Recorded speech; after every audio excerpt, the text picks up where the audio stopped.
Євросоюз розширить свої санкції щодо Білорусі, націлившись і на людей, і на організації. Про це голова Єврокомісії Урсула фон дер Ляєн сказала після зустрічі з президентом США Джо Байденом у Білому домі. За її словами, ситуація на кордоні між Білоруссю та Польщею – це не міграційна криза, а спроба Мінська дестабілізувати сусідів. Ми бачимо закономірності. У минулому це були спроби вплинути на наші демократичні вибори, кібератаки, дезінформація. Тепер це гібридна війна із використанням мігрантів на кордоні ЄС та Білорусі.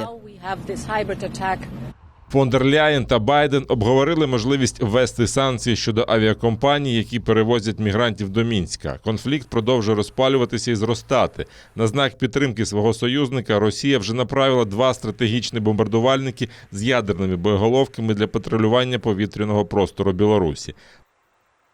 НАТО дало зрозуміти, що підтримує Польщу. За останню добу мігранти з Близького Сходу та Африки вже кілька разів намагалися силою прорватися через загородження на польську сторону. Варшава оголосила, що направила до кордону ще більше військових.